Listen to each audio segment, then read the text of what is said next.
Hello, Kentucky foodies and foragers. Today I want to tell you about bittercress, hairy bittercress to be specific. It is late February. Hairy bittercress is one of the best and most common edible weeds you can find these days. I live in Lexington, Kentucky, and see this plant around my house and neighbors' yards during winter and early spring. We had some harsh winter storms in January and February in Kentucky. I was worried that the small and tender winter weeds like hairy bittercress might have died, buried under thick snow and ice. But these resilient plants have not only survived, they are thriving. It is still too cold to be out hunting for wild edible plants. And my backyard happens to have healthy hairy bittercress growing in abundance. So I will stick with some home foraging today. Hairy bittercress grows well in wet and disturbed soil and loves cooler weather. Much snow and rain this winter must have created an ideal condition for it to grow in my backyard. Hairy bittercress is a wild mustard plant. Unlike the name, it is neither hairy nor bitter. Its name should be more like yummy tendercress. In my opinion, it is the best microgreen you can get from the nature in early spring when fresh greens are still scarce. Its mild flavor and tender texture make it a wonderful ingredient in a variety of dishes, both as raw and cooked. The scientific name of hairy bittercress is Cardamine hirsuta. Cardamine means cress in Greek, and hirsuta means hairy in Latin. Cardamine is a large genus of flowering plants in the Brassica family. It contains more than 200 species of annuals and perennials. Hairy bittercress contains glucosinolates, which are known to help remove carcinogens from the body. It also contains vitamin C, beta-carotene, and possibly lutein, which is known to help reduce vision problems, including cataracts. It is effective for detoxification and thus beneficial to liver health. In traditional Korean herb medicine, wild mustard plants like hairy bittercress are considered ginseng of the spring season. There are so many dishes you can make with hairy bittercress, from salad to soup.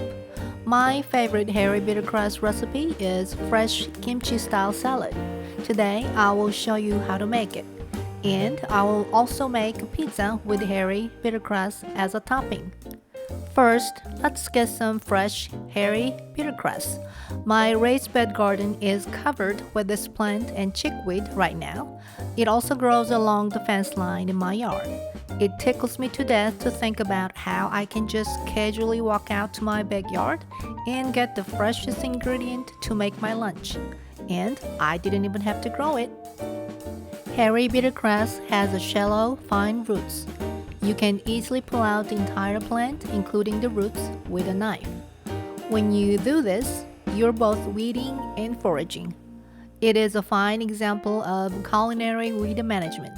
Since I'll be making a Korean dish with it, I can call it cross-cultural culinary weed management. Harvested weeds need some thorough washing to remove the muddy soil from the roots. After washing and rinsing, I cut them into small pieces. That's all the prep I need. I will make a pizza first. I like my pizza simple: mozzarella cheese and pepperoni. Hairy bittercress is a special topping today.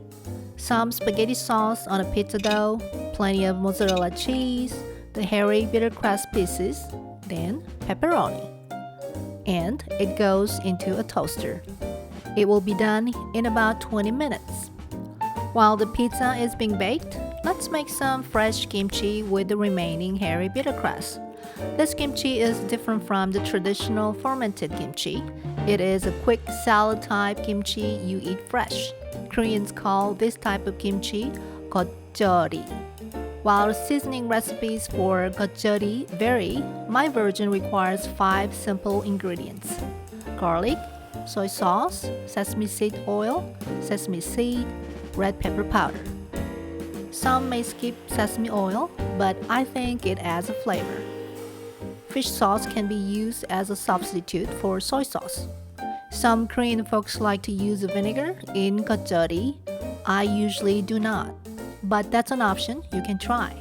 Since I don't have enough bittercress left after making pizza today, I will use some regular salad greens along with the hairy bittercress. In a big mixing bowl, place the greens and then simply add the seasoning ingredients one by one. I never measure the ingredients when I cook, but roughly speaking, for each handful of greens, you can use about half teaspoon of soy sauce, half teaspoon of sesame oil, half teaspoon of sesame seed, a quarter teaspoon of minced garlic, and a pinch of red pepper powder. You may use more or less. Let your taste bud be the ultimate judge of seasoning amount. Once you add the seasonings, lightly toss, allowing the greens and the seasonings to mix well. It is ready. I will save it for dinner today. Smells like my pizza is done. It looks pretty darn good, doesn't it? Although I did not videotape us eating the pizza, I want to let you know that both my husband and I really enjoyed it. Hairy bittercress added texture as well as a flavor and turned an ordinary pizza into a special gourmet dish. I wasn't sure if a weed from my yard was going to work as a pizza topping. Well, it definitely exceeded my expectations. The hairy bittercress kimchi I made was served as a dinner for my husband that day, along with pork bulgogi. I use this fresh kimchi recipe frequently throughout the year. In spring and summer, when there are lots of fresh wild edible greens available, I use nothing but these wild ingredients: chickweed, wild garlic, dandelion, henbit, and others. At times, I also mix in with vegetables such as cucumber, spinach, or lettuce. Fresh kimchi salad makes a great banchan. I enjoy it with cooked rice and nothing else, but meat or fish can be added if you like. I also paired it with fried dumplings and loved it. Take a good look at these images and learn how to correctly identify hairy bittercress.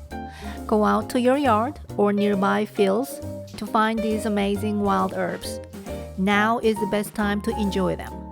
Don't miss out on one of the greatest early spring edible weeds full of nutrients and flavor. Happy foraging! Thank you for watching.